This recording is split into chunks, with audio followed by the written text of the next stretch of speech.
Welcome to the Late Night with Chalky podcast. Friends and family, brothers and sisters, welcome to the Late Night with Chalky podcast.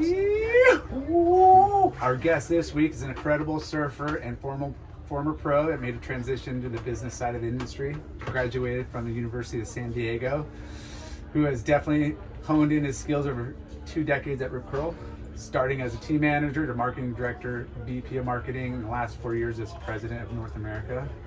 Good. What a great career at freaking Rip Curl. Slater for president. He's on the board of directors at SIMA, which is the Surf Industries Manufacturers Association, board member of the USA of Surfing, and is a member of San Diego chapter, the nonprofit YPO. I got to find out what that is. I think it's a group of really smart individuals. Yeah. And yeah, as of recent, we want to congratulate him on his new role as CEO at Firewire Surfboards. Congrats, that's fucking rad. We welcome the powerhouse in and out of the water, Mr. Dylan D-Slates. Slater. Woo! Thanks, boys. Great to be here. D-Slates. Looking forward to the conversation. So thanks for having me. Yeah, fucking cool, man. So you come, we know your brother. You guys come from a family of surfing. Yeah, He's older, right? Yeah. So How'd you like get like? he likes to say that I was an accident. He's 10 years older than me, so he always says how bummed he was when he found out that my mom was pregnant. It was one of those things. Worlds were colliding there. But so 10 years older, came from a surfing family. Yeah. He definitely paved the way and showed me the whole thing along with my dad. And then also have an older sister who's a legend herself. She was a pro bodyboarder. What? Oh yeah, I didn't know that. And now she's actually the super weapon of the family. She's an my daughter. infectious disease doctor now. But Infectious disease doctor. Yeah, but they used to have like pipe masters for women's bodyboarding, and she like I think made semis 1 year or something. So she's a stud herself. So she's Wow. Yeah. You're What's her name? Maddie. Maddie. Yeah. Mad Dog. Mad Dog. Maddie Mad Dog Perfect, Slater. perfect Yeah. name if she's Doctor. a go-getter. Doctor Mad And Dog. you guys come from a family of doctors? Yeah, my dad was an oncologist. Yeah. Retired now, but Cool. For over 40 years. Wow, Yeah, that's fucking epic. yeah. A couple There's fart some smellers. genes in there. Yeah. Some serious But educational genes. but Yeah. Mad Dog got it. Evan charges and your sister charges. And you Yeah. it's in the DNA, man. Yeah. Smarts and Did your dad surf? Oh yeah, he's always a bodyboarder, so Okay. my sister followed in his footsteps. But fortunate to grow up in Ventura, and great I surfing never knew where community you there. guys came from because you've always lived down south, right? I went to college at University of San Diego and never left. Yeah. But my folks still live in Ventura, so Okay. born and raised there, and moved to San Diego when I was 18. But Ventura was an epic place to grow up. Tons of great waves and great surfing community, and it's constantly surrounded by much better surfers than me, which push me. So Yeah. it's good. So yeah, it's very rich surf. I mean, all of the Southern California coast from San Diego to Santa Cruz is pretty rich, but like Ventura, it's definitely long list of legends coming out of there. It was cool in our neighborhood.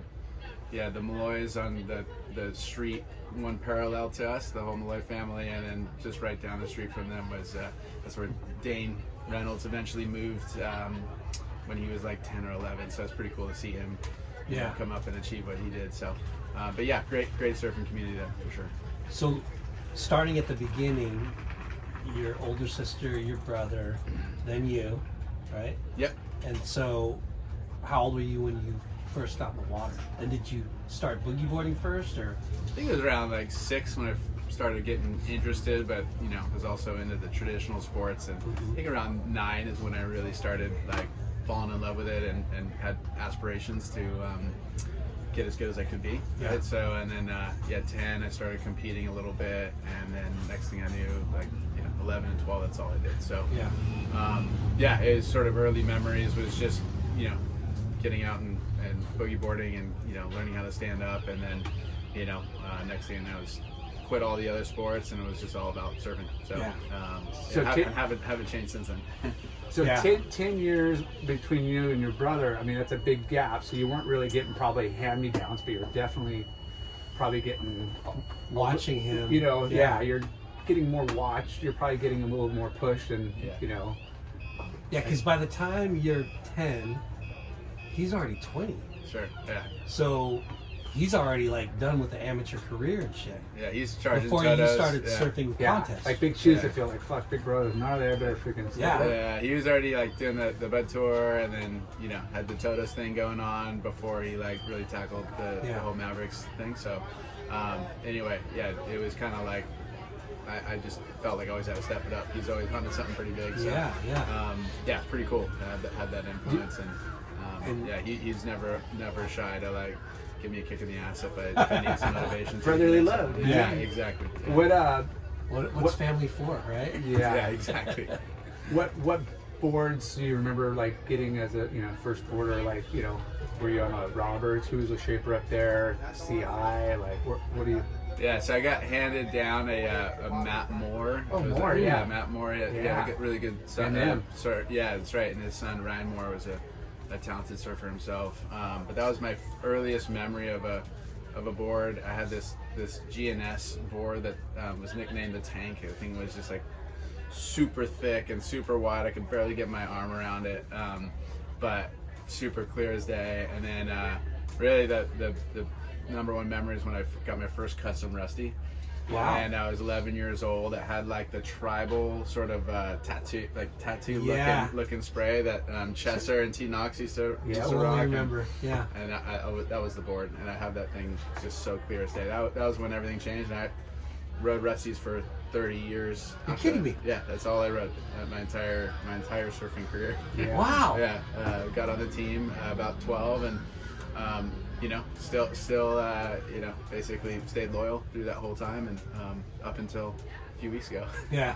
Yeah. Which we'll get to, I'm sure. Yeah, but having that shaper rider relationship is so important, and yeah, that's a not uncommon, but it is kind of uncommon to have that like long of a history without jumping ship to some others and other shapers. But it's pretty rare that you stay to one shaper that but it's pretty rusty. much your whole.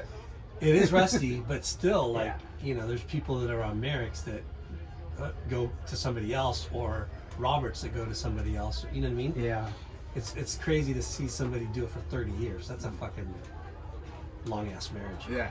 Oh, for sure. But before you rode for Rusty, you were riding Matt Moore. I had like a hand-me-down. That was like my first earliest memory of a board that I got. And then a couple others, but it was really that first Rusty, and I never looked back. And that first Rusty, was that like your first custom, but like sponsored board? I wasn't sponsored. It was so my brother was riding for Rusty, and Darren Brillhart, the legend himself, was the team manager, and he kind of like he would stay at our house for the Bud Surf Tour, and I'd try to like get his attention, and I was kind of like waitlisted, like I have a shot to make the team, and then I got that board, and the hopes were high, and then I remember getting a call. I got a voicemail.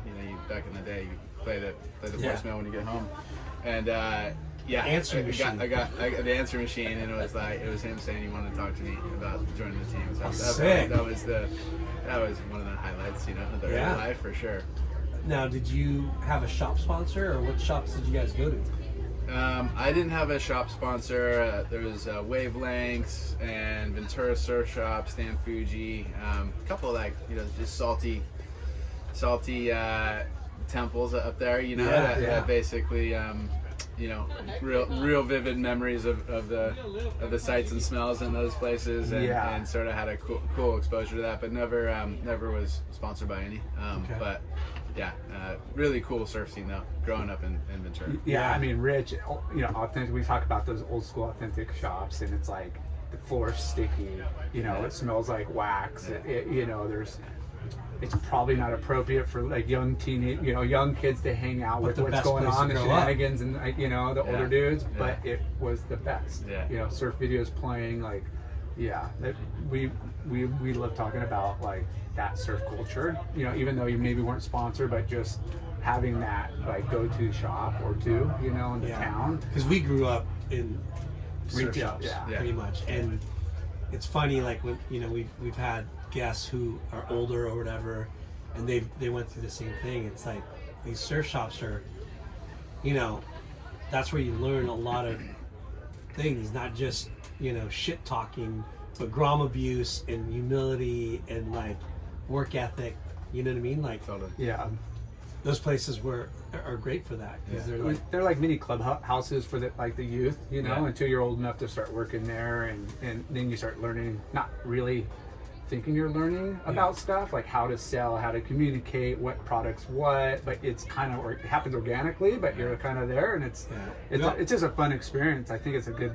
We always talk about how customer service jobs are the best for like somebody young, like in high school, to like be able to like learn how to socialize, right? Like, I don't know. And you build relationships, you know. Yeah. I think that's the big thing that you learn through life is how important relationships are that you invest in and develop. And you know, surf shops are a natural blend, I think, of what makes our industry so special, which is the blending of why we're all here.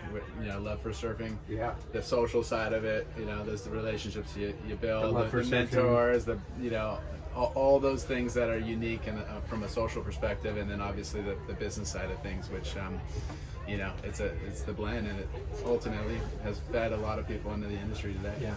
They're like the reps that come through. They were like freaking rock stars to us. Oh yeah. You know, you're like, why did you get to go? Oh, I just, you know, tell us how they went and surfed like down in San Diego or up in Santa Barbara, or we're doing this, you know, and you're just like looking at, you know, these guys going, I want to be that, you know. Totally. And Well, for us, we had Boothie that was like, you know, world tour surfer, and then all of a sudden he's like walking in your store, and you're like, holy shit, you know. And then you had Jay Larson. Who? Yeah, all these. No, just kidding. He knows when I bring my name up. Hey, dude, trust me, I watched all the videos growing up. You were like, I was always looking forward to your segments. Yeah, Trust me. No, thanks. But yeah, we you know, this podcast is to celebrate people in our our industry and all aspects of you know, the industry, from surfers to shapers to photographers to shop owners to business owners and past, current, future, you know, professionals, and it's just a melting pot, and there's so many cool stories. Yeah. You know, and So how old were you when Brillo gave you the call? I think it was 12. Wow. Yeah, Okay. Yeah, I was 12 years old. That's fucking big news, Yeah, right? it's a big deal for me. Yeah. And did you like free clothes? who were you psyched to tell first? Your brother? Oh yeah, absolutely. I think I made that call. But it was really. when did you get sponsored first, bro? Yeah, that was like game-changing moment. And what was crazy is like shortly after, it was like within 6 months, they were organizing a trip to Baja. Wow. And it was Kalani Robb, the Hobgood brothers, Pat O'Connell, and Billy Oswald. A-team. You're getting thrown into And I actually, I was 12 years old and got invited on this trip, like almost like right away, because they wanted, like I was like the designated super drum, right? Yeah. So like it was a that's super a huge compliment. super memorable moment. Like, getting that call and being able to go do that. But hats off to Brillo, who recognizes not just your talent, but knows the importance of like having those all, you know, groms and grooming them, and have, you know, because I think our industry now, it's kind of, you know, falling a little bit to the wayside of like having those regional like super groms. I mean, there's kids sponsored, of course, you know, but it's different. You know, you're not sending to Mexico, you know, at 12 years old. You know, parents want to like, wait, what, supervise, and you know, there's a little bit more involvement it was now. Boards and clothing for Rusty. Oh, that's a heyday of Rusty. Yeah, right there. yeah. So, Because I mean, like good you combo. that roster that you just spit out, it's like, what the fuck? Like those are the gnarliest at that time. Those are the gnarliest guys too. Yeah. What was it, for a video or just a photo? It was a Surfer magazine trip. So they did back then. They had like Surfer Mag TV. They do these episodes. Oh yeah. And it was for that. And then I think I don't think they ran a feature on it or anything in Surfer, but there was I got a shot ran in the Hot 100, and that was a big deal. Yeah. That was a big deal. So anyway, it was earliest sort of sponsored surf trip, which was is still one of the highlights of that early life. Was that your sure. first like big surf trip, even though it was Baja, or did your family, did you guys travel to, you know, family trips to surf? Yeah, we did. It was very lucky. My dad recognized how important surfing was for our family, and from a very young age, whether it was Barbados or Costa Rica or Tahiti or Hawaii, like there's always a Plan the pretty trip, boys. Let's go. amazing trip planned somewhere where there's waves. So from my earliest memories, I think like the first time I technically stood up on a surfboard, I was 6 years old in Costa Rica. That's cool. So yeah, I'm super grateful for those opportunities early on. Yeah, because that, those impressionable years, and you're young and traveling, especially when you're growing up in California, where it's, especially Ventura, doesn't get very warm.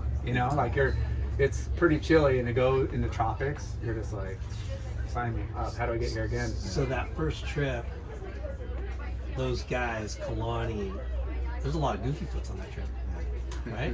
Yeah, Kalani and the Hobgood brothers, and who was like blowing your mind the most? Do you remember? Kalani was the guy. Yeah. Like that, he was like 17 at that time, and he was just absolutely on fire in terms of his profile. Yeah. Just exploding, and he was the guy, and he was like the blueprint of everything I wanted to be as a surfer. Did he have that special K? I think that came a little later. Okay. But yeah, he was just on that same. I think he got Hot 100 that year, number one. So he was just like the guy. From age 12. He was he was destined to be. I mean, he was light years above everybody else at his age, dominating. There's a few guys that were like that. In our era. Rob Machado kind of was just lethal, dominating. And then behind him was probably Barbie Martinez, and these guys are just machines in the water. Which shaper were you riding from Rusty? Because I know they had a couple different shapers. Oh yeah, they did. Yeah, so I got a lot of boards from Rick Hammond over the years. That's what I wanted to get out of you, because I remember, I did the boards. I ran the boardroom in HSS, and I remember getting Rusty's, that had different shapers and stuff, and then the ones that were Rick Hammond, and then you start finding out like the people that were riding them, right? Yeah. And then you'd see the Rick Hammond shapes. If you look at them, they look different. Was there a little like signature? Yeah, like Rick they had. Hammond. They were on there. Yeah, I remember that. He had kind of boxy writing. I remember. Yeah, very, very clear. Yeah, I got a lot of Rick Hammonds. Yeah, he was like one of the best Rusty boards I've ever seen. Yeah. From him. So I got mostly Rick Hammonds, and then like, over the last call it 6, 7, 8 years, it's been from Rusty himself. So I've been fortunate to get a bunch from the big guy, which has been super cool. Did you have a different like wetsuit sponsor, or was it like Rusty labeled? No, my wetsuit sponsor, I think, was honestly from 14 and beyond was Rip Curl. Wow. So I rode for Rip Curl from age 14 and beyond. Yeah. Early ties there. That's it. Yeah. That's where it all began there. Did you guys have like a surf PE up there at school or anything? No. It wasn't much of like the surf culture was underground up there. So it was different. There was no sort of surf PE or anything like that. But it was still a really good group of. We know your family's got good genes. You're all smart. Were you like a studious kid, or were you just kind of like? I mean, I'm sure your parents, like most parents, would, put high expectations and push their kids to excel. Yeah. But how was school? For sure, there was definitely our family really believes in education and excelling and academically, and made that a priority for sure. Through all those years, even though I had hopes and dreams of making the world tour and doing all these things, it was still ingrained into me that like, hey, that's fine, but don't neglect the studies. So definitely made that a high priority, and glad I did, and once I was able to be realistic with myself, that was the logical tough crossroad when it actually plan. came. To go to college. But it's just good for people to hear that, because every aspires to live the dream. What school? Excuse me for my ignorance, but what is an oncologist? Cancer. Oh, damn. Yeah. So he did all the diagnosis, just patient care, all everything to do with cancer patients. That's a gnarly field. Yeah. It was heavy. What did your sister do? It was her medical specialty. Is she's a doctor. Infectious disease. She's infectious disease. Oh, okay, down at Scripps, and in San Diego. She's probably really on call this last few years with Oh yeah. ordinances. Oh, absolutely. You know, I'm It's sure been that crazy. Her world's been crazy, but she's gnarly. She can handle. And her little brothers became surf bum. industry. So everyone like sell it, like say, oh, it's crazy, you and your brother in the industry, and I'm like, dude, you guys have no idea. My sister's gnarlier. Yeah. Trust me. Yeah. What like, I hate to bring it up again, but what an incredible gene pool. Like, what you guys accomplished as a family is, I don't think we have anybody like that. Yeah, it's great. You know, yeah, you either carve your own path, or the path's laid in front of you, and you just tackle it. And you guys have kind of carved your own path, and it worked out. Yeah, there was a really strong, like my dad had a crazy strong work ethic, and my mom was super academic as well. She went back and got her master's in English at a very later age. And so she's they've just always been constantly learning, and that's how they still are. So my wife just cool. got accepted at USC for her master's, and she's awesome. she's like, I want to go back and finish. Yeah. I'm That's- like, you're that's nuts. Yeah. It's so cool. These overachievers really piss me off. What was like? You're already smart. You talked about the Malloys. I know. Dan's probably similar in age. He's about 4 years older, but he was Close. he was a big and brother. then for Dane's sure. behind you. Yeah. Who was your like rat pack you guys surfed with? Like. Yeah, so definitely Dan was like my, pseudo older brother, and definitely he was a big influence, and look for him for guidance for everything. And then Bobby Martinez was a really close friend. Great. He would come down almost every weekend. Yeah. He lived in Santa Barbara, so that was another. Having someone that was your close buddy that was so damn good that it was so hard to like constantly comparing yourself to, and it was just rad to see how far he went, and we still keep in touch a little bit, so it's cool. But that there was just a lot of great influences. Then you had the Kerns, and Tim Kern was right in that class with Dan, and really looked up to him, and then Nathaniel underneath him. Was a little younger than me, so Purple Haze. Purple Haze was absolutely. Sean was a big influence as well. So just a really good group of guys. Yeah. So, were you in the amateur ranks? What contests did you do? So I did basically, it was like the prototypical NSSA. Like I was all in on that, and from 12 years old and beyond. So.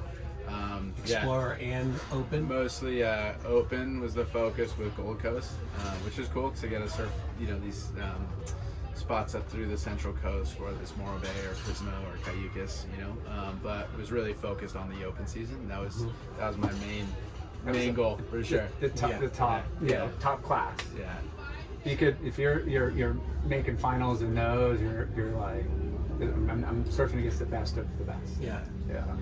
It's great to see that the amateur surfing is still alive and well. Even it feels like it's even more Bigger. I don't know why. Maybe I'm paying more attention to it, but I feel like WSA, NSSA, the Prime, USA Prime. Like it seems like there's a lot of amateur, contests. Yeah, because I mean the WSAs, I don't remember a push-in division. I don't remember these like really like young divisions, and then every class is like, or every division stacked like lots of heats. Yeah. So, did you turn pro? Like what was the next step from amateur contests? So like going into like call it 17, 18.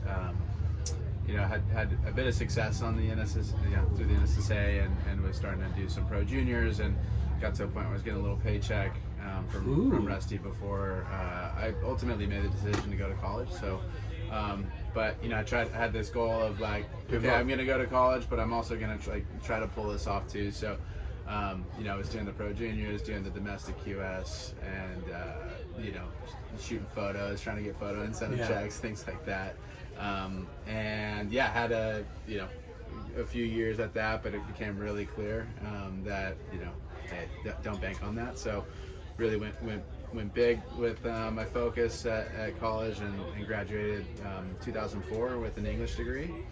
And then, really. What were you Aspirations to do? Yeah. With the English degree. Yeah, what occupation? So I took the LSAT, which is the law school entrance exam. Oh shit. And was about to start, doing the process of applying to law schools, and basically got a call from the marketing director, Mike Makos, at Rip Curl at the time. I was still getting free seats, was just milking that as long as I could. So I was still technically on the team for Rip Curl. And Scott Banuelos pod. Oh shit. He was the team manager, and he was leaving to go to Smith, and Mike wanted, we always had a good relationship, and he said, "Hey, come in here. I want to talk to you about this team manager job." So I was like, one How side. old are you? I'm 23. Okay. Actually 22. Sorry, I started January of 2005, and I was 22. I think. And Greg, so essentially, is that shift? Do I, commit to another 3 years of school, law school, or do I cut my teeth in business a little bit, get a surf, travel, nice hats, and bro. learn the whole thing? So decided to go the fun route, and then next thing I know, it's over 18 years later before I wrap things up. Yeah. What a trip. So Yeah, that crossroad must have been, obviously your parents and what you've gone to college is to excel and reach a goal and a career that, would, take care of you the rest of your life. And now you got this opportunity to go into the surf industry. Is it going to last? Are you going to like it? Are you going to be able to sustain and make money? That's, at 22, I bet that's a good paycheck anyways. So backtrack. After amateur contest, you tried to surf pro, to make it as a pro, and then you weren't getting the results that you wanted. I was going to school at the same time. Yeah. Yeah. And what contests were you doing? Like the pro contests, like PSA 8? It was like domestic QSs, so there was like the lower level, the ones in the US, right? Yeah. And then also pro juniors. So I think back then the age limit went up to 20. So I was kind of doing any sort of pro-ams, pro juniors, and any, sort of domestic based QS events. So I think back then it was a 1 to 4 stars. So if I could get in any of those, I would do it, Yeah. But you couldn't miss school, like school is a priority. It's like, man, these events are pulling you away from school. So at what point you're like, have to make that commitment. Yeah. I was definitely committed to school. My whole thing was like, if I was knocking it out of the park on the contest, I could always go back to school, but that just didn't happen. There's 22, you're 22 coming out of college and you still wanted to get after it. There's opportunities. Yeah. But But it's so, not to make your pro stab at it, it's so crazy though. Like, you were the super grom for Rusty, right? Like, great amateur career. Yeah, right. You're doing well in contests and stuff, right? As an amateur, and it's so crazy how good you can be, right?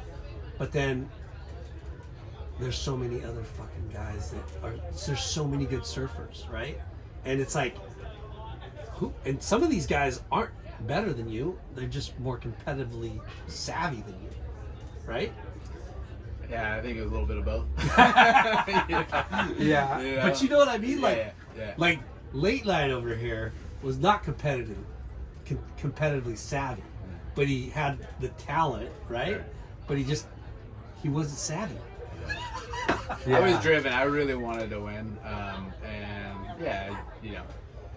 but I was sort of a realist at some point when I started seeing, especially like having a guy like Bobby that I'm close with, seeing the level he was getting to. Timmy Reyes was another one that was in my class, and he was doing incredible things at that time, and I'm like, I was realistic with myself, And it's that's hard to do because giving up your dream. It's a dream, right? That's a goal, life goal. And like I said, I'm not like making what you did, diminishing what you did, because like you've done things. You're at the top level. Yeah, But like I said, there's so many other guys that rip. But then there's those one guys like Timmy Reyes. Like he's from Huntington Beach, California, right? He grew up here. But when we look at his, trajectory and remembering what he looked like surfing as a kid and as a Grom, and then to what he became, you're like, holy shit! Like he was like number whatever in the world, number 4 in the world. And then Bobby Martinez, like you have a closer, eye on that, and the way that he became such a gnarly competitive surfer, right? Like, yeah, I think he's got probably the most records and as an say amateur. wins. Yeah, but hey, surfing ultimately is a lifestyle, and you knew you're going to do it your entire life, and so it's like, well, go get a career, go figure out my career, still go travel the world to all the best spots. It's not a bad gig. Yeah. So Rip Curl, Mike Makos calls you up, team manager. what was that like? What was that salary like? Yeah. Was it not good, or was like no? It didn't matter, It just had some certain perks to it. I think it was about as low as a salary could be, in California at that time. But it really didn't matter. It was just an opportunity, like I said, to gain some experience. It with your parents? I did, a little bit, but it was really like my big decision on what I wanted to do. And it just made a lot of sense for me at the time. I had buddies that were, graduating college, taking time off to go travel, and then, get to the grind and work. And I was like, well, I can actually have a job and get some experience, get paid, and have them pick up the tab for traveling and surf a ton, and hopefully learn a lot, And once I got in there, just learned a ton and saw a great opportunity to fully invest myself, and pretty quickly the thought of going back to school or doing anything else just evaporated. I was like, I'm all in. And your brother kind of paved the way similarly. You pro to getting an industry job. I don't know, was Surfer his first gig? He was editor-in-chief of Surfer Magazine. Yeah. And then he went to help found Swell.com under Steve Hawk. He moved up, and he was actually chasing Mavericks at the same time. So he was up there in San Francisco doing that.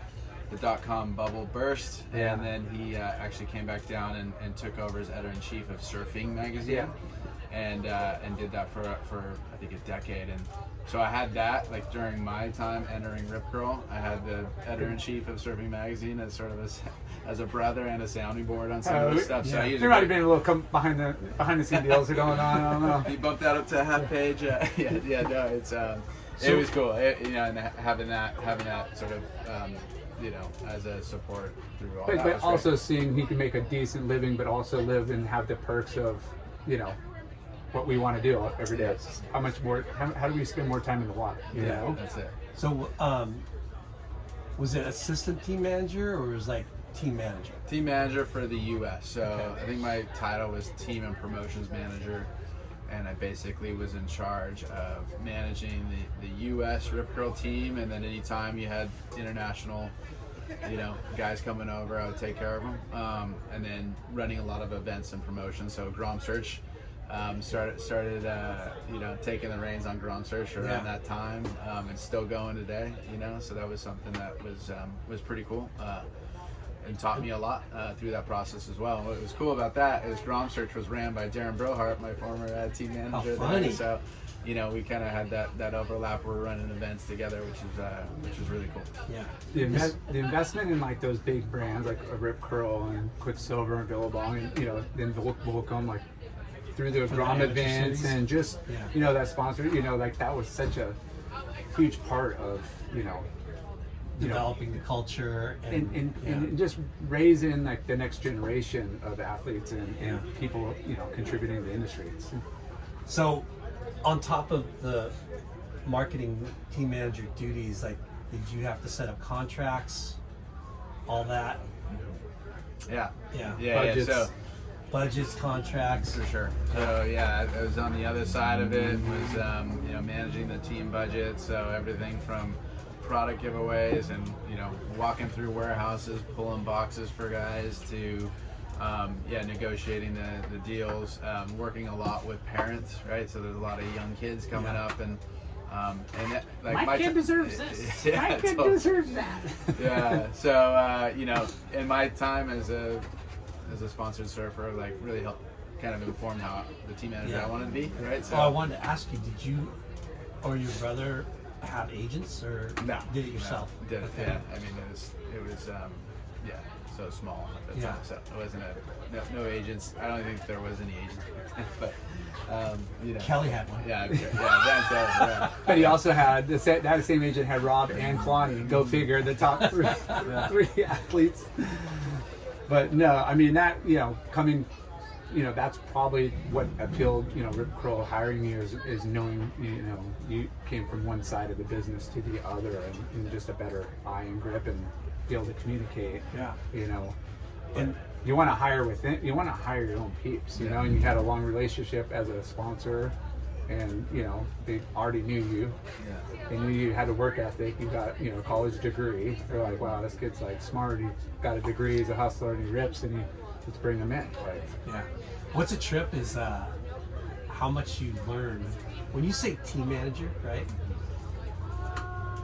Not everybody realizes the budget, logistics, the communication, duties, you know, like promo. when you think team manager, it doesn't seem so intricate, but when you like dive into it, you're like, fuck, there's a lot to be done and a lot of like business decisions and like hard decisions that you need to make, you know, like and learning on the fly and, you know, figuring out more and more that helps you in the next stage of your career, right? Yeah.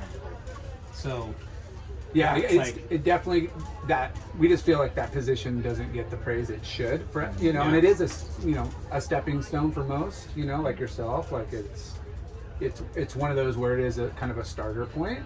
Yeah. But there's some that have made, you know, full like careers out of that position, and it works, you know. But you know, you have bigger aspirations, or you proved yourself to take on more with Ripro. And Yeah. from there, went to more marketing.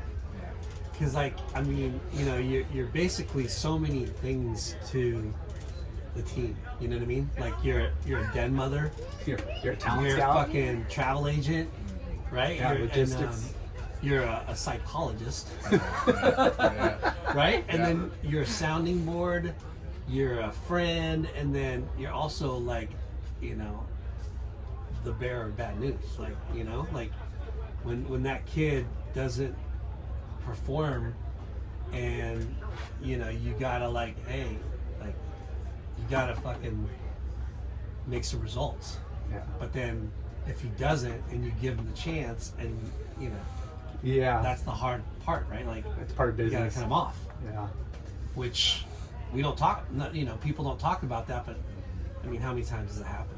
Right? Mm-hmm. It's a tough thing to do, but shit, you know, like. Hey Tom, you didn't have a. I'm talking Tom Kern. You didn't have a sticker on your board. We're gonna have to have a talk. Tom, you need to put a sticker on your board. Searching for Tom Kern took a whole new meaning after I became team manager. Yeah, trying to track him down, which was really cool. Built a cool friendship with Tom and his wife Mackie and his boys Pat and Frank through that time. But yeah, like that guy was someone that I idolized growing up. Yeah. Searching for Tom Kern, like the thing pretty much exploded in my VCR from watching it so much. But then I was his team manager at 23 years old, you know, so pretty cool, you know, moment in my life, and yeah, learned a ton during that time. Yeah. And you got to travel a lot with that position. Yeah. Australia, you know. Yeah, not getting a big paycheck, but he's definitely traveling on a company dollar. Yeah. Yeah, no, it's great. There's tons of opportunities globally. That's something unique about Rip Curl is, you know, how tight it is as a global organization, you know, and you had a ton of opportunities to go visit other regions, and you know, there's Grom Search happening all over the world. There's WCT events happening all over the world. There's search trips happening all over the world. So a lot of opportunities to do some great travel. Yeah. And isn't it like interesting when you like think about Rip Curl is a surf brand started by surfers. You know, it's a wetsuit brand, right? And then you think about how big it's gotten and how much of a business it is, right?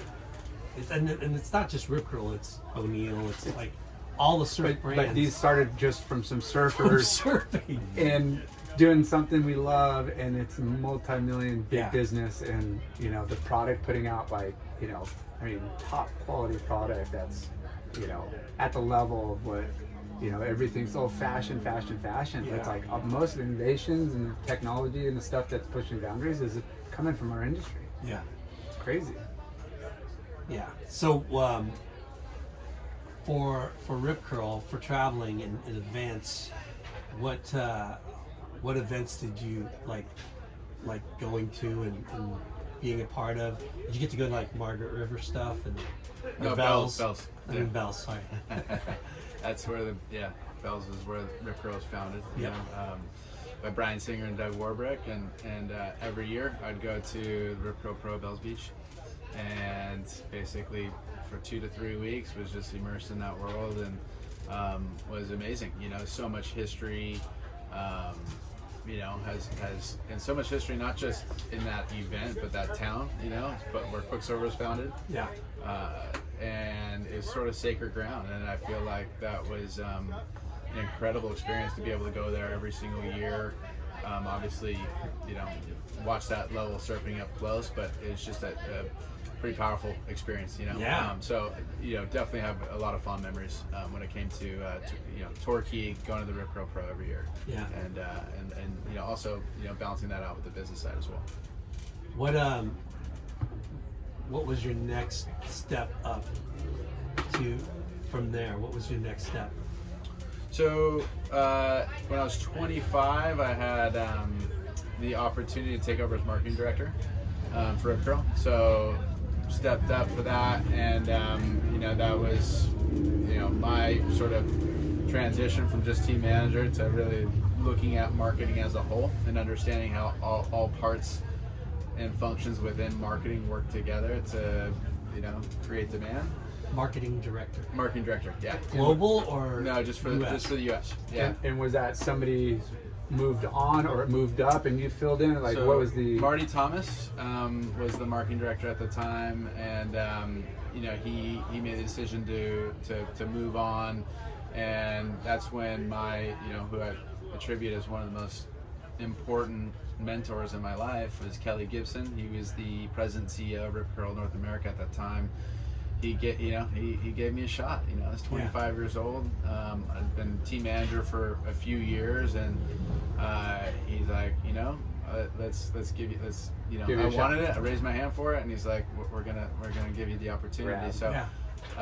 Yeah, that was amazing, and that started, you know, for me, like I said, one of the most meaningful sort of mentorships I've experienced with him, and he opened up his playbook and really helped guide me through all that through that time and through my career, and you know, it was a great time to sort of broaden my exposure and understanding of business. I'd say that was managing the whole marketing budget and all that. So it was really it was a pretty cool opportunity. Yeah, which is not rare, but getting groomed within the, you know, it's only going to benefit all when you do get taken under somebody's wing and mentorship and stuff. But you know, a lot of times it's, I'm going to hold you at bay because I don't want you coming and chipping at my job. So there's that weird, you know, kind of relationship where, you know, but you know, that fact that, you know, you were embraced like that, and they helped, you know, you elevate and succeed. They're like, we want you to succeed. We're going to give you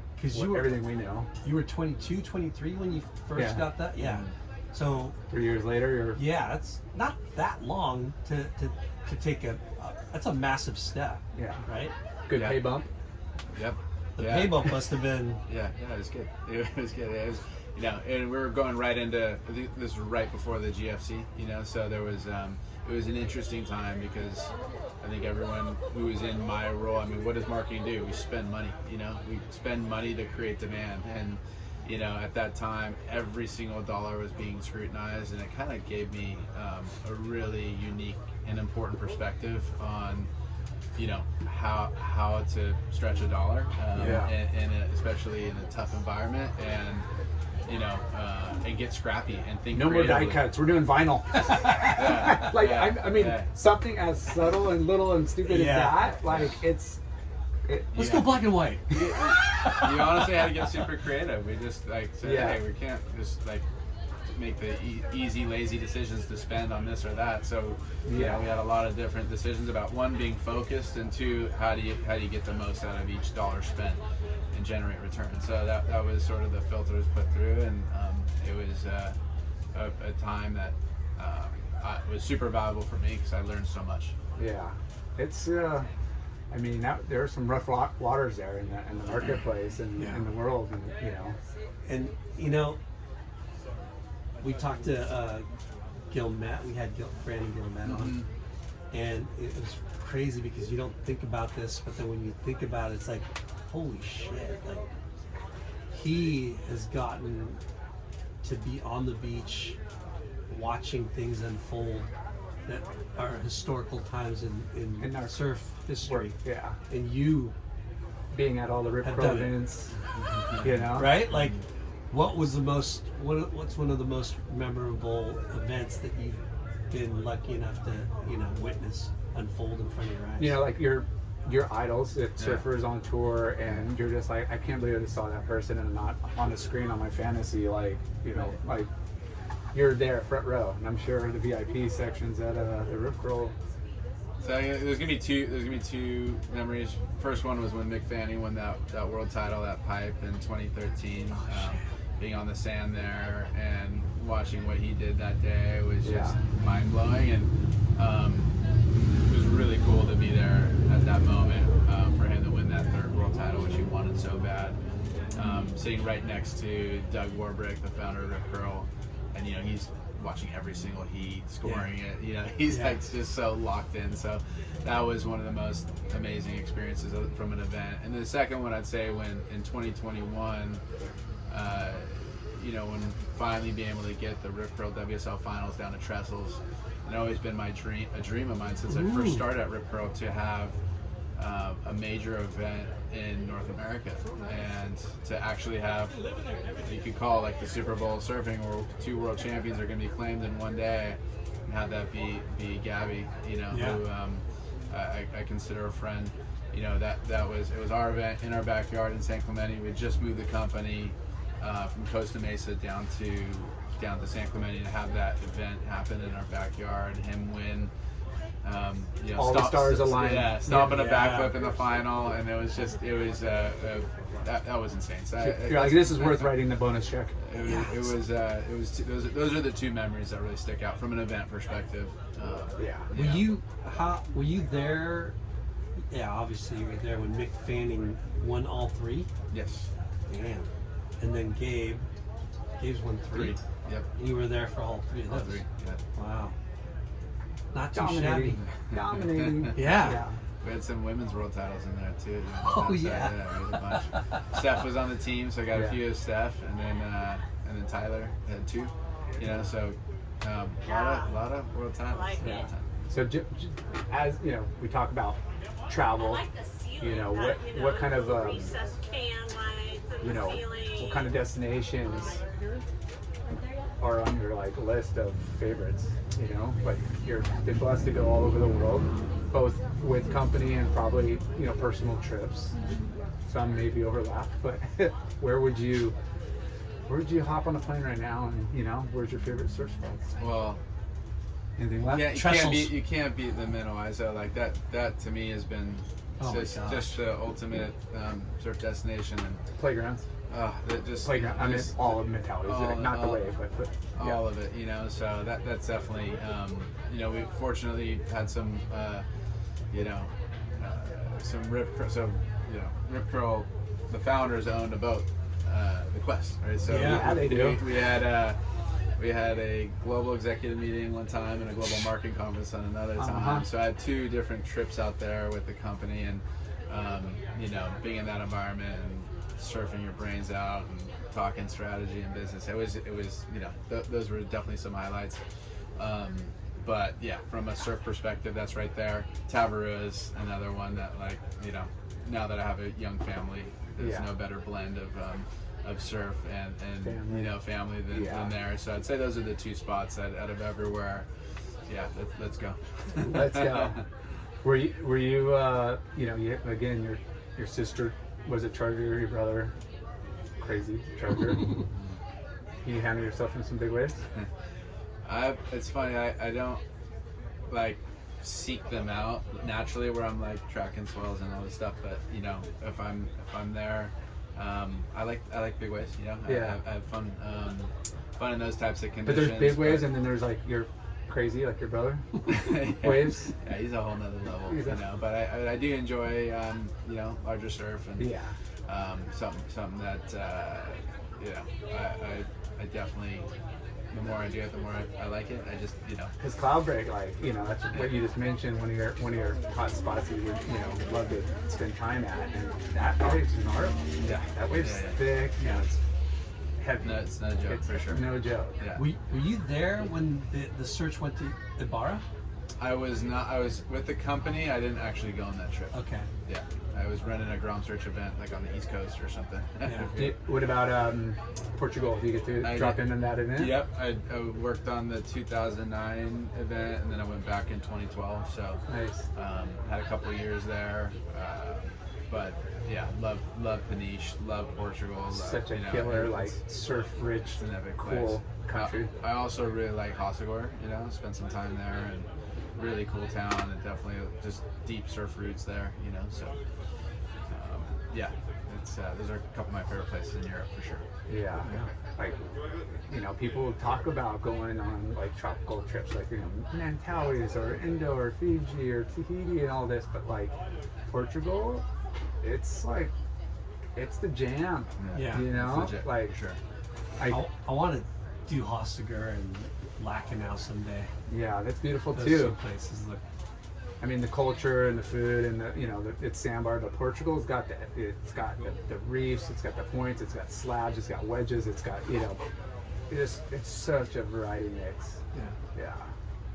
So after marketing director, then what was the next step?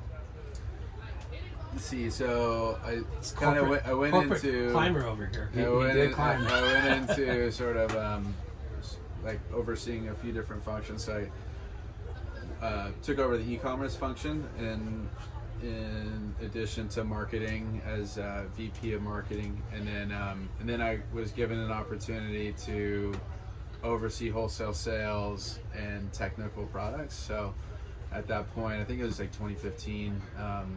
I was really, you know, getting a proper business induction. Again, this is Kelly Gibson giving me a ton of these opportunities, so super grateful for him. But essentially at that time, I was overseeing wholesale sales, marketing, e-commerce, and technical products, which is, you know, our wetsuits, watches, bags, footwear, and you know, that was a time when I felt like I was starting to get a grip on the whole thing, you know, and understanding how all those different departments work, you know, together to create impact. So well, you mentioned, you know, watches, and I know that they're like Rip Curl, you know, GPS watch. I don't know the name of the, you know, the model, you know, but it was. I know it. I just was know one of the Rip best Curl Tide watch. Maybe, yeah, maybe I think it was a Tide, and then it incorporated like the GPS. It's like one of the most successful like surf watches like ever. Oh yeah, like massive. Yeah, the Search GPS. That was a fun project. I think it was launched in 2014, 2015, and there's another generation that came out. But yeah, it was cool because that was like you know, a chance to sort of delve into the tech side of things, where you had, you know, an app with an online surfing community, and it kind of you know, was pushing things forward in that regards, and also just celebrating people going surfing, you know, measured how many waves you catch and how fast you go, and all that stuff. So there's some really like core lords that really put in a lot of time to build their stats and things like that. Geeks. So You nerds. just Dude, proper we're fucking nerds. proper surf guys. So, that was a fun project. It's like how much you bitch, how many waves, how far you power, like just the full jock side of it. But it is fun when you could incorporate data like that, Yeah. The opportunity, like you said, that Kelly Gibson was giving you, that's kind of gnarly. Like, to be VP of sales is one thing. To be VP of sales and then VP of marketing is another thing. And then to oversee e-commerce and then oversee technical products, like, that's a lot of fucking silos that are important. On each one is very important to the business, right? Yeah. So, It's a lot to manage. how do you how did you? TPS reports, TPS reports. It's like, you know what I mean? Like, all those things are so different that Dylan, we're gonna have you come in on Saturday, okay? Yeah, these freaking reports. Kelly's just like, fuck it, let him do it. There's a lot of good people at the company, so like the way it works is that you have really strong people that can go all in on those specific things, and I had the privilege to lead those people and work within a broader team, and it's a team effort, right? So at the end of the day, if you can have all those things moving in the same direction at the same time and going in the right direction, you can make some cool shit happen, right? And so that was really the aim. Through that time, and was a big undertaking and big learning curve for me, but it was super valuable. I mean, it's after reading your position, growth, you're set up to be the next president almost, based on like you said, all these aspects of the business, the silos, and managing a team of people and being able to just there's a lot of times in sales and marketing, maybe design, there's some friction within the companies, like everybody has their vision, and you need somebody at the helm to kind of like be the coach, like, well, the budgeting of all that, right? Yeah.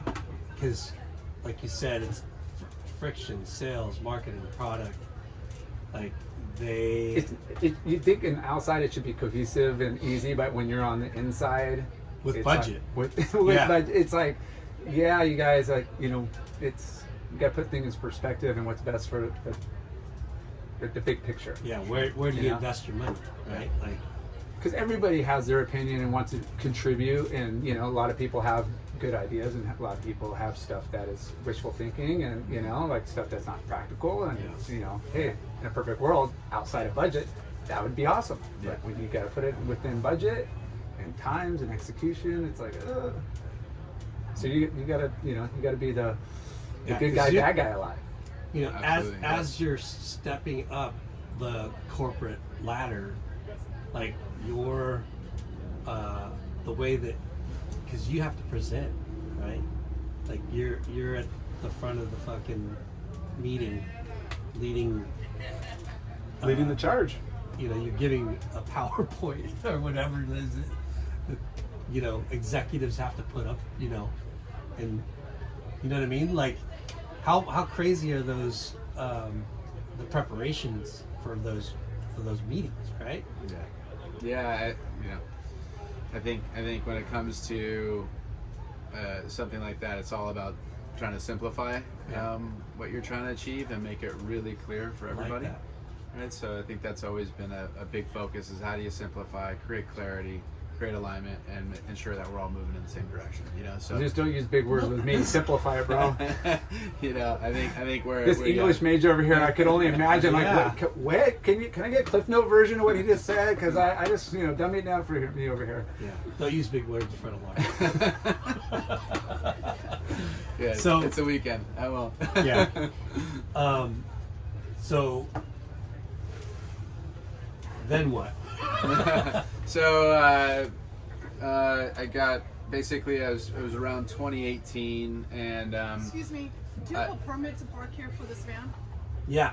You do? Yeah. Okay, I'm just playing. Okay. Yeah, That was odd. So it's 2018, and I go to lunch with Kelly Gibson, and he basically informs me that he's moving to the board, the board of directors, and that I was given the opportunity to lead North America as president. And so that was obviously one of the more bigger milestones of my life at that point. And I obviously accepted that opportunity and moved my family over to Australia for a few months. What? So yeah, we went to June, July, August of 2018. I had 2 young kids, Griffin, who was 2.5 at the time, and then Carter, who was 6 months at the time.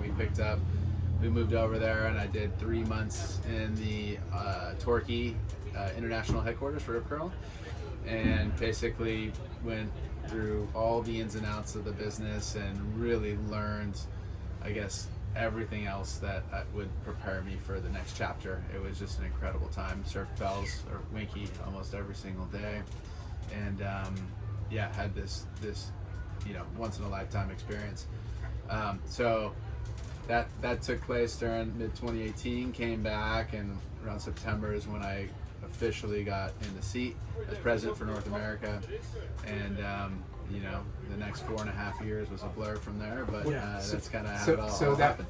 president offer, you got presented to take that job. Was there any negotiations going down, or is this like, here's your salary, this is what you get, and sign here? It was a dream come true. It was, I couldn't have asked for first of all, I've been with the company for over 14 years, so it was something I'd worked a long time for, and it's really just a dream come true. So in terms of the next steps, it was let's go, let's do it. Yeah, because when you're talking about these climbs of the ladder, do you consciously think of taking those steps up, or you know what I mean? Just do the best job. And are you hoping for those next steps, or are you just like, because it's crazy, like when you're doing a good job and like you like what you're doing, there's no need to want more, right? Yeah. Sure, you want more pay maybe, or whatever, more time, more, but you get comfortable. You get comfortable of what you're doing, and like the next step up is more chaos. It's more more difficult, more responsibility. More responsibility. All those things that you're like, fuck. I just got comfortable and running this. This is running sweet where I'm at. I know what I'm doing. Now you're like, I'm taking on more. The opportunity for success is equal to failure, right? Like you're like, holy shit! Like I'm stoked. There's no going backwards in this world. I'm stoked. I'm I'm getting recognized and acknowledged to be the man for this job.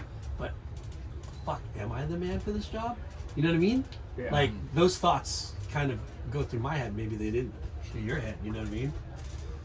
Yeah, I would say that you're gonna want to. I've always, believe that you have to believe in yourself and bet on yourself. Yeah. And if you get given the opportunity to, have greater impact, you take it, right? So that's the way I've always looked at it, is that with more responsibility comes greater ability to influence the outcome, right? So I think that was a big driver for me, and looked at it, was definitely not something I was expecting. And again, the majority of my career leading up to that point never felt like work. I was just focused on how do we create better products and tell better stories and deliver better service to our customers, and ultimately that opportunity came my way. So it was pretty amazing, and I felt like I had an incredible mentor to help prepare me for that. And then also I had the 3 months in Australia to get further prepared. So it felt right, and was a really exciting part of my life. Yeah. I mean, those stepping stones, I'm sure, even though, like Lyndon mentioned, a lot more chaos, a lot more responsibility, more work, but each time you did make that jump, keep mentioning, you know, my mentors, the team, you know, the support. Yeah, the support. Like, yeah. they, you know, it was probably almost going to be impossible to fail based on your previous experiences moving up to the next position, and like them surrounding and believing in you and giving you like everything, which is, you know, again, it's kind of rare, you know, like you know, like in our industry, you see a lot of people, you know, jumping from brand to brand to get that next initial, you know, and, you know, to groom within is, you wish you saw it a lot more, you know. I think, you know, work environment and culture and just, you know, uplifting people within, like, it only benefits everybody in the company, you know. It's rare, like Lars said, you know, you were with Rip Curl for how many years? 18 and a half. That's a fucking long time. And, you know, like our businesses, the brands, and they're not owned by the same people anymore that started it. So that's one thing that you know, you're fortunate of, is like that brand, even though it was sold, but for the most part, throughout its, you know, lifetime, it's been the same people, right, from the beginning. And that, I think that's helped you, you know, grow that, stay there so long. But I don't know, it's like, yeah, like a person that, like you, that started, how many fucking team managers are the president of the company? Well, I know Richard Wolcott was a team manager, and then he went on and started fucking Volcom. Okay, how many? 2. I think I was like 12, 13 going, I want to be on the Quicksilver team, here's my resume, you know, and then, you know, seeing that. But no, it is, you know, it is rare for sure. Yeah. And, like, who would have thought, right? Team manager, you know, like, and but the all those things that you learned as a team manager that stepped it up for marketing manager, and then bam, you know, you're VP of this, VP of that, and dude, you become the president, North American president of Rip Curl. It's like, how proud of your parents, you know, like how, you know, knowing that, you know, you should, you know, first few years, like, you want to do that? Yeah. You should be going back to lawyer, like, you know, life's expensive, California, you want to live here, you know, you get all that.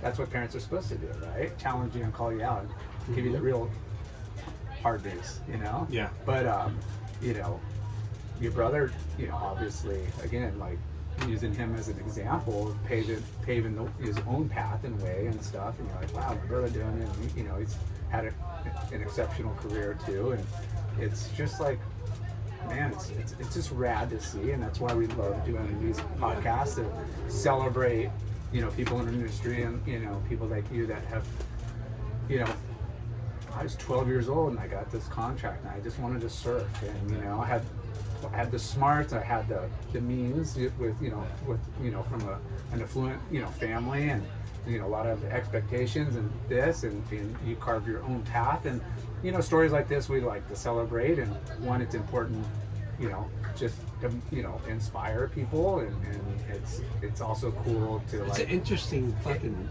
ride. It's like, an interesting ride, yeah, you know, and everybody's like, you know, you're a hardcore surfer. Well, that's exactly That's what made why. it really natural. Was that how do I stay in the fucking water more? Dude, you're a fucking hardcore surfer.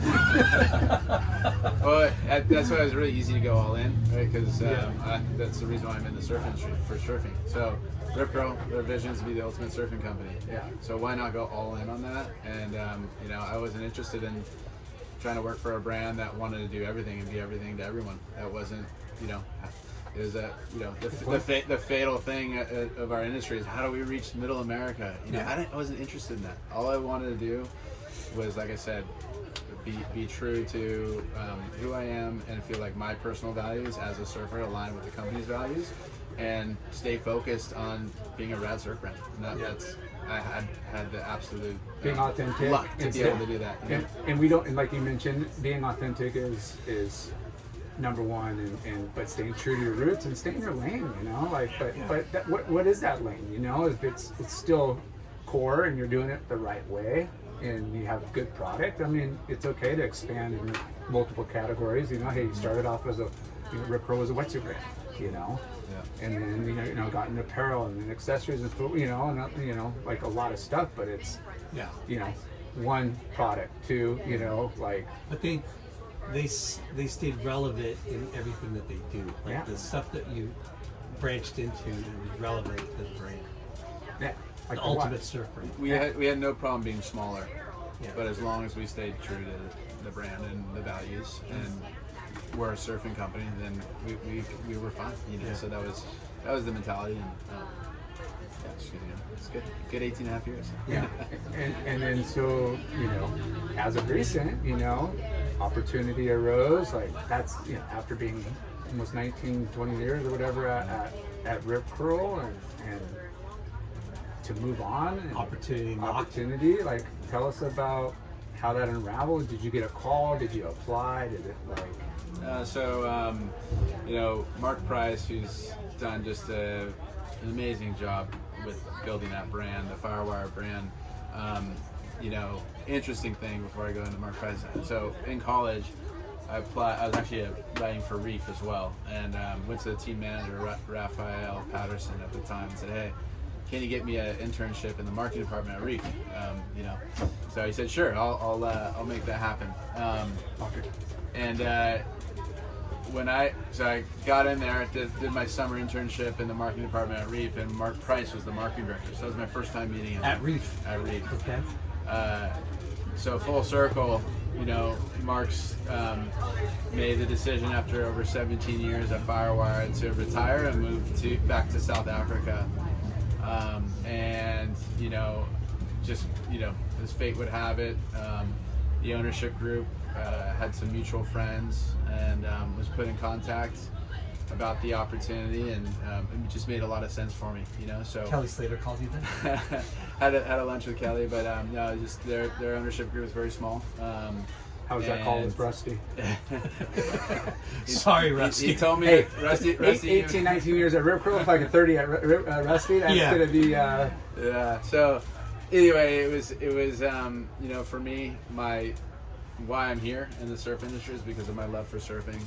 I wanted the opportunity to lead the whole global organization, and at Rip Curl I was just in charge of North America, so that opportunity to oversee the whole global organization from end to end, cut my teeth on the surf hard goods side, which is surfboards and other things, and then it being based in Carlsbad, I got a young family. It's 10 minutes from my house in Cardiff. I was driving Quality of life. 2 hours, 20 minutes a day for over 15 years from Cardiff to Costa Mesa and back every day. So that just really sparked a lot of interest on my end, and the more I dug into it and talked to Mark, talked with the team, I could just see the opportunity on the horizon, and it's a phenomenal brand with great values and obviously great ambassadors. When you look at Kelly and Rob and Jackson Dorian and Betty Lou, and it goes on and on. The people that are involved with the brand, including some world-class shapers, and Dan Mann and Tomo and obviously Rob and others. So the more I learned, the more I fell in love with the opportunity, and just wrapped up my second week yesterday. Dang, you're just Congrats. You're just dude. green over there. That's a good thing, though. Green, but excited. Obviously you I wouldn't say you reached your potential at Rip Curl, because you obviously wanted more as maybe of a more global perspective, but it's always good to learn something new. And obviously you're not learning anything. You've been a surfer your entire life. Equipment, hard goods. It's you are the DNA of like your product. Like you're a fucking surfer, and but it's just another category to learn on the number side and in the market. It's the same. You'll probably use a lot of the same formulas that you've already, accumulated and crafted over the years. It's just a new label, I think how do I take easier. over? How do we take over, right? How do you stay core and authentic and grow the business healthy? And, we know it's a lot easier said than done, with the challenges of, what we've experienced this winter with a lot of rain and a lot of lack of swell. Yeah. you know, those variables you can't, you know, can't control. What you can control is marketing and good product and, you know, good people. Yeah. You know, and 2 weeks in, I mean. What I'm Hope really you're there for jealous 20. of is you get to surf the ranch a lot now, right? Well, Maybe. You put that in the contract. Hopefully a little more. Yeah, has you know, like I said, 2 weeks in, but I'm hoping there's some trips here in the future. You know, I was one of the first reps for Firewire. No way. Yeah, Didn't know me and that. Danny Nichols. No way. Yeah. Love it. Yeah. Love it. There's so We much need to good bring the history. band back together. when the boards were being built in San Diego and the factory was there and they're trying to do everything domestically and Market stuff, Street, and you know, it got to, yeah. Go grab our tent. Yeah, you guys. I'll keep it going. Don't worry about it. Yeah. But yeah, it was, you know, they're trying to figure out, you know, quality control and how to you know, make the best board they can, and you know, then they had Nev, you know, doing Australia, and there was definitely a lot of you know, things they had to overcome to kind of, you know, make it work, and you know, paying reps per board, you know. Yeah. For every board, you know, so it was like, look, you guys, like, we're going a different direction, you know, we're not gonna need reps, although we like you as a basket, you know. It's just, we know there's no hard feelings. It was just kind of like excited to work and get free boards, and you know, man, I had a lot of good boards, you know. And but yeah, business models change, and you got to evolve with what the market and you know how things are going, and you guys have definitely done it, you know, with a brand you're just new, but still, you know, from an outsider perspective, knowing what they've accomplished and the quality of product and innovation, it's fucking mind blowing. You know. Yeah, there's a deep commitment to sustainability, and you know, I'm just blown away by the caliber of talent within the organization, and how they're thinking about things, and you know, the leadership role that they try to play when it comes to thinking about what's next and how to evolve. And so I have a lot to get my head around. Like I said, 2 weeks in, but like I said, the more I learn, the more I see tons of opportunity in the future. Have you ridden any of their boards prior to, like, you know, like coming on board? Yeah, well, you know, Trip Curl's a big Firewire customer. Yeah. Right? So, you know, between some of the demo fleets, I had a chance to ride a couple boards and always had a great time. But that's been one of the coolest things about the past couple months through the transition is I've tried a ton of boards, and I'm blown away how much fun I'm having. It makes you feel like a grown again. Every single day I'm trying something new, different fins. I'd never ridden anything other than sort of a performance thruster my entire life. So now I'm riding Tomos, I'm riding quad, like I've never ridden a quad setup with fins, and I'm actually like a proper riding, like quad design, meaning, you know, like that board should, like, that's a quad board. Sure. You know? Yeah. So, And you know, we've had a bunch of shapers on our podcast, and you know, we talk about the evolution of not just surfboards but trends, and you know, when we grew up, I had a garage full of high performance boards, and they maybe changed from inch to inch and like a little thickness, but ideally it was the same board just stretched out in different lengths. And now I look at my garage, and I'm not isolated to this. There's a lot of people that we know, both on, you know, a high caliber side or just a weekend warrior, and you have, you know, you're going to have that performance board, you're going to have the mid length, you're going to have the retro twin, you're going to have the, you know, the quiver. The portfolio of boards is now so diverse that it's great for the retailer because it's getting customers to come in. You know, it's great for the companies building the boards. It's great for, you know, the fin guys. You know, it just affects so much more than just the shaper. You know, like it's fucking cool. Like, what's in your quiver right now? and it's motivating people to get out there and have fun. That's it. You know, Like, that's what it's all about. why go out and struggle on a board that you wish you were riding, you know, Yeah. versus what you should be riding, you know, and it all depends on the size and the quality of the weight. Like So what are you gonna ride now, Mr.? we're board So, horse for sure. I've been loving the new Kelly drop, the FRK.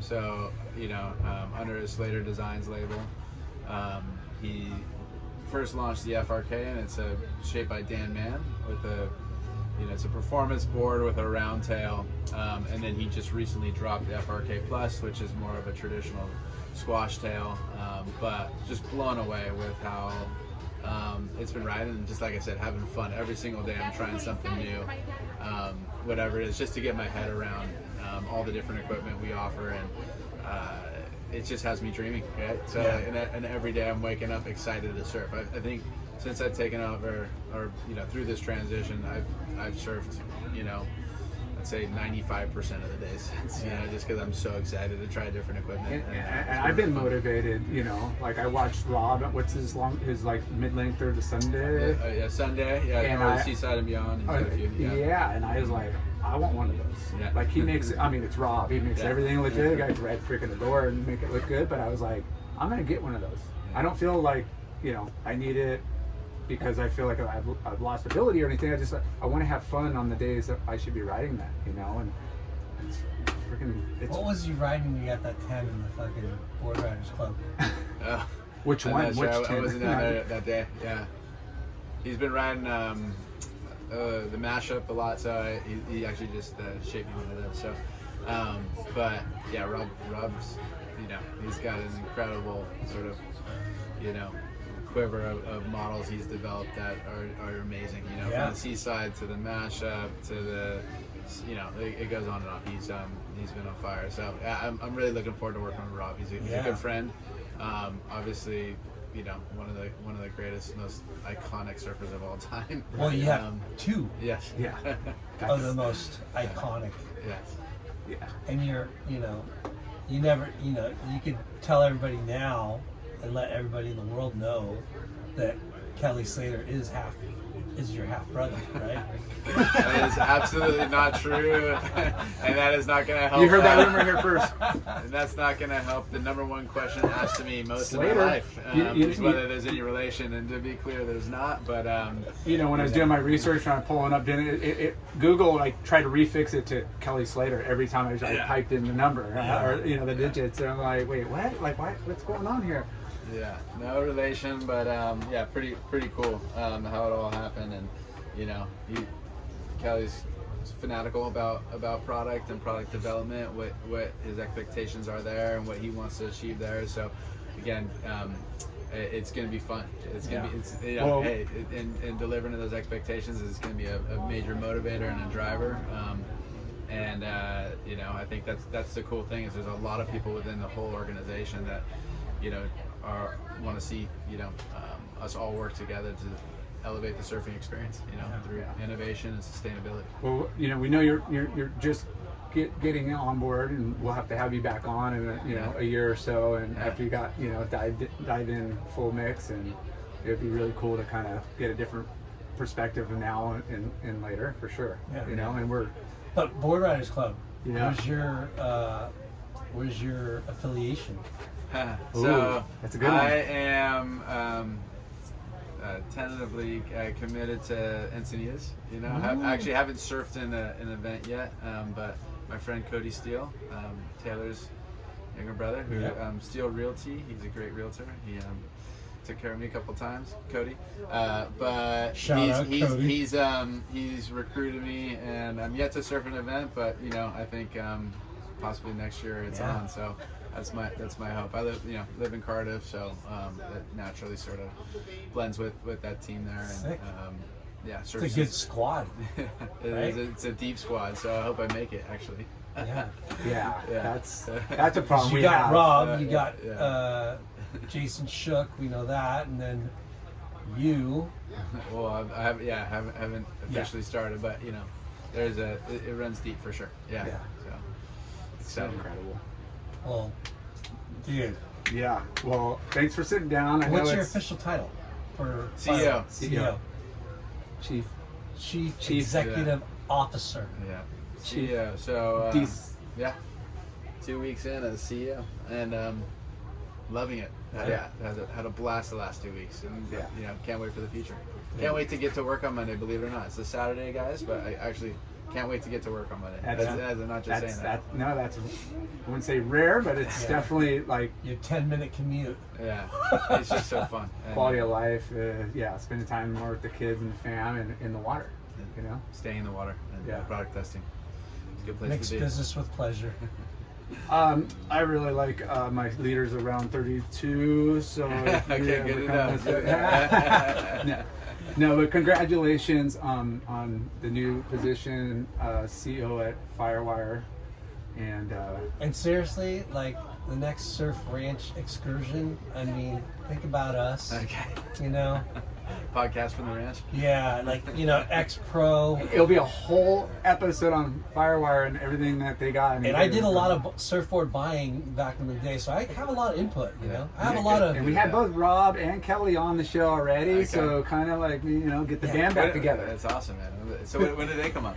They have. We had Rob on, I don't know, about a year or two ago. Okay, cool. Yeah, and Kelly committed to doing more episodes. Okay. We did one with him, but we're just scratched the surface. Yeah. 2.5 hours, and we just got to him turning pro. We spent like that on his youth.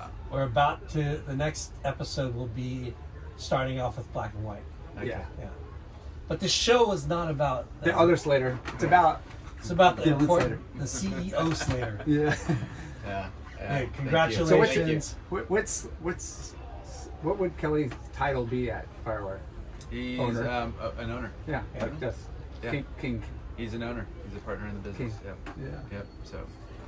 We knew that, right? We just didn't know if you guys created another funny like Yeah. acronym for like that. Chief. Oh. The The goat one, chief. the goat. Goat. Yeah. Well- It's been awesome. Thanks Cool. guys for having Thank me you. on. And Dylan D-Slates. Yeah. Slater. Thank you. Yeah. Thanks, brother. Thanks. Peace.